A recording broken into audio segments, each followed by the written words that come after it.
Has the Minister finished his answer? The Honourable, he has. Question number 8, Sir William Seo. Thank you, Mr. Speaker. To the Minister for Tertiary Education, Skills and Employment, does he stand by all his answers to oral question number 2 on 3rd May 2012 on employment matters?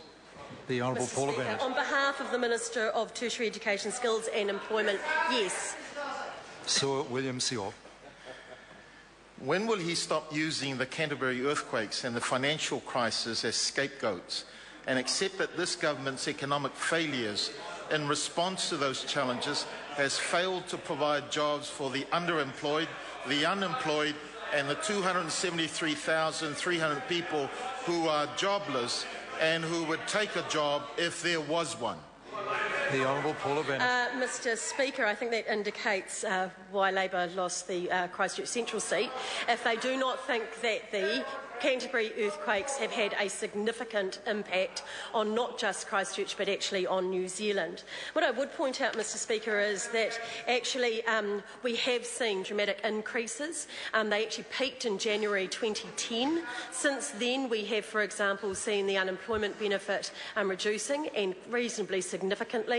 April, just last month, we saw them go down by 2,000. We've seen the youth UB also reduce. The HLFS itself peaked at 7.1, 6.7% now, not as low as we'd like it, but certainly things are improving. Sir William Seo. Given that in the last 6 months full-time work has fallen by 16,000 and part-time work has risen substantially, what proof is there that 170,000 jobs will be created, given the 36,000 jobs that were supposed to be created by March of this year wasn't? The Honourable Paula Bennett. Mr. Speaker, that's the best modelling from Treasury, that they believe there will be 170,000 jobs.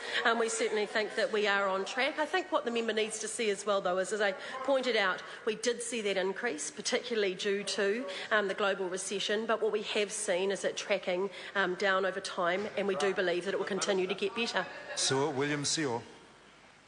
Does he agree that employment is the barometer of New Zealand's economic health?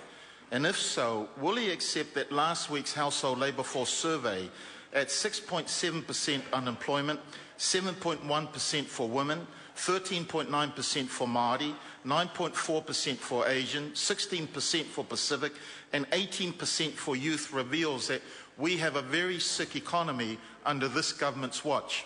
The Honourable Paula Bennett. Mr. Speaker, there is absolutely no doubt about it, especially for youth, Māori, Pacific, that we are seeing too many that are unemployed, but we have been seeing things improve as well. We are seeing more jobs coming on, we are seeing more people get them, and I think the focus is in the right place. Supplementary. Sir William Seo. Given Treasury's job growth projections in the 2011 budget, was that the unemployment rate would be 5.7 in March, when in fact it has risen to 6.7%. Does he have confidence in Treasury and the Minister in charge of that department, who said a government can't have a lot of impact on the job market, it is what it is? The Honourable Paula Bennett. On behalf of the Minister, yes. Question number 9, Melissa Lee. Thank you, Mr. Speaker. My question is to the Minister of Housing and asks, what recent announcements has he made about funding from the Social Housing Unit? The Honourable Phil Heatley. Mr. Speaker, today I had the great pleasure of announcing, along with Minister Tertiary, the first tranche of projects to receive funding from the Social Housing Fund, which is administered by the Social Housing Unit. 11 organisations, Mr. Speaker, have received funding totalling $7.2 million for projects valued at $15.7 million. They'll provide 56 new homes with 160 bedrooms for people in need, from single elderly to people with physical disabilities or mental illness to families in need of a helping hand in locations from Northland to Christchurch. Supplementary. Melissa Lee. Supplementary question to the Minister. What kind of projects have benefited from this funding? The Honourable Phil Heatley. Mr. Speaker, all 11 organisations have been successful because